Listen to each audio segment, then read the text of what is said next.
Hey, welcome back to Always Learning. What are we doing today? Well, today we're learning how to build a backyard washer set.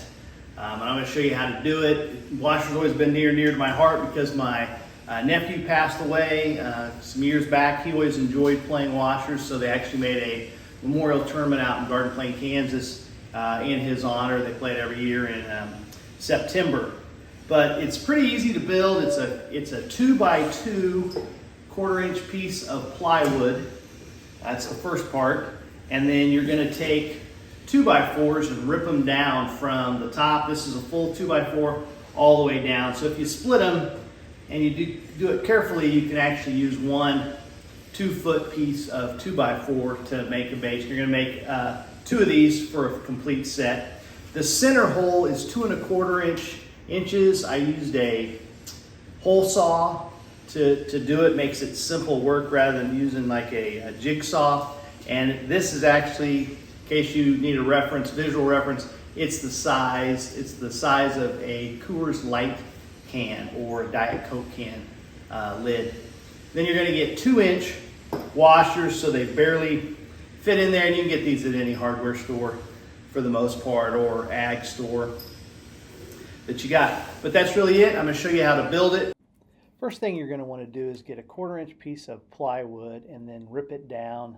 I had some scrap laying around, so I'm just going to measure. It's just 24 inches square, and I'm going to cut it with a circular saw. You can cut it with a hand saw if you wanted to, but circular saw just makes it go faster. And if you want it perfectly square, then use a square to help you in the process. But that's pretty much it. You're going to need 2 of those. If you want to, while you're doing it, I was going to say you get a 4x8 sheet and build you a couple sets while you're doing it. It doesn't take that much more time. Now that you have your decking done, you're going to cut your 2x4s. And I didn't noodle through that I was going to get one board. I was going to split it diagonally, and so each piece would actually be 2 pieces. So I thought I was going to have to cut more than I needed, so I ended up getting the chop saw out. You can do a circular saw or a hand saw. So I got the chop saw out because I thought I'm going to make 2 sets while I'm doing it. So I thought I was going to need 8 boards, but in hindsight, I really just needed 4. With the 2x4 cut, now I'm going to mark at both ends and then just mark it diagonally to set up how I'm going to cut it. And like I said, if you cut it exactly right, you can use one piece of 2x4 to make both sides of the base. All right, there's probably a much safer way to do it, but so I elevated 2 2x4s, which kind of rocks a little, and then I try to put my line that I'm going to cut, because you're going to use one half, and then you can actually use the other if you split them correctly. So those are actually 2 of them. They're pretty close. That's why I didn't noodle through. I thought I was going to need 8 of them to build 2 sets of boards, but I really only needed 4 because each one makes 2. So I made a line with a really thick marker, and then it's actually the width of the circular saw, and I'm just going to try to cut straight down that line. And I've got it each 2x4 on each side to keep it elevated, so I've got enough room for the blade to run underneath there. You can probably do it on a table saw, but I've never done that before, so I just thought, you know what, I'll kind of just see how it goes with the circular saw.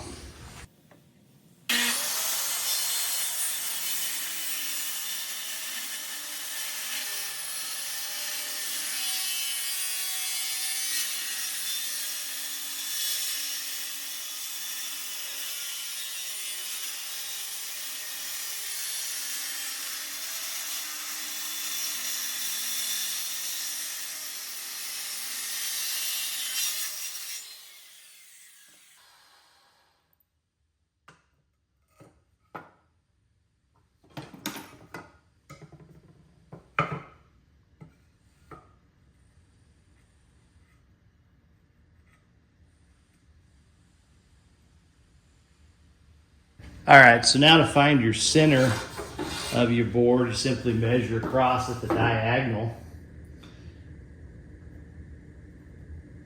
Or you can trace a line, but you're just going to come in here somewhere.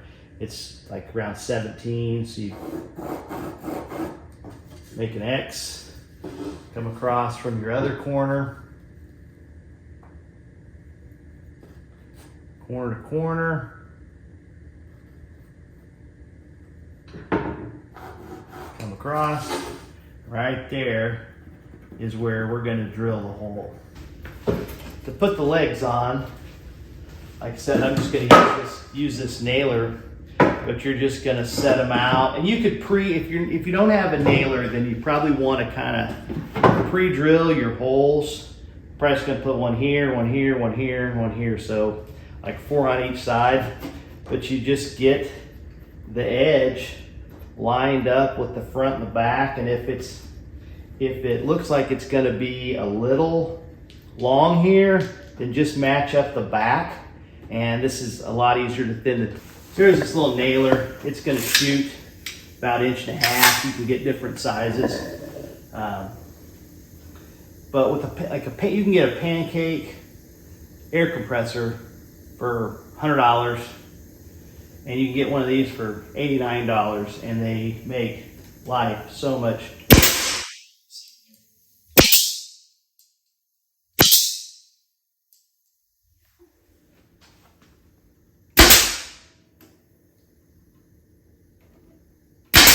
Didn't want to go any farther because I didn't want it coming out the bottom. This one popped through the bottom, but I'll cut it off.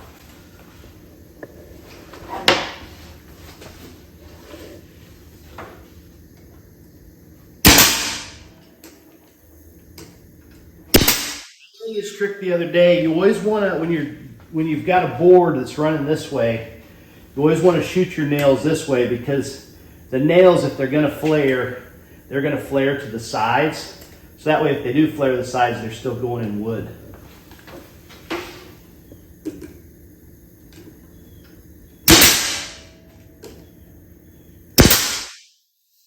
I'll shoot that through and then cut it off.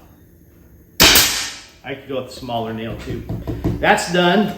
Okay, so I didn't realize the bit was bent, and here's something you're going to learn. Whenever you loan tools out to people, they always return them. You need to check them out, because I've loaned that out how many times, and anyway, now that I got it back, the bit's bit. So now I got a new bit in there, so we'll see. I just gotta go.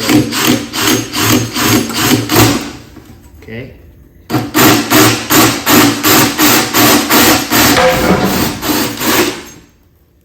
There you go.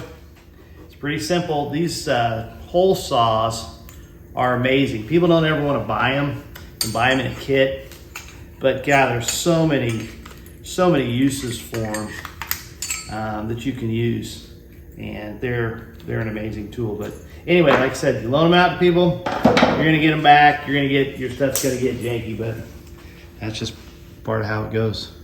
Here's a great tool to add to your arsenal. It's called a pull saw, and it's got fine tips and then all right, there they are. There's a little side profile with the 2x4 slanted down. You can paint them, do whatever you want to with them, but there's, like I said, there's nothing really fancy. 2.5 inch hole, 2 inch washer. I got them at, I don't know, some hardware store. Once you get your boards, you're gonna set them up 20 feet apart. Some people play 20 feet from the hole. I play 20 feet from the front of the board. I mean, it doesn't really matter. You're just gonna throw them in the backyard and kind of eyeball it.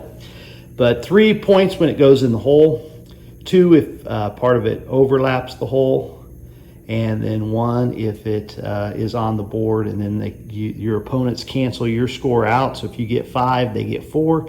You only net 1, so 1 point is recorded. You play to 11, you win by 2. And you can play to 15 or 21, it doesn't really matter, but most people play to 11. That's it. It's a fun little project, fun little game, and thanks for watching.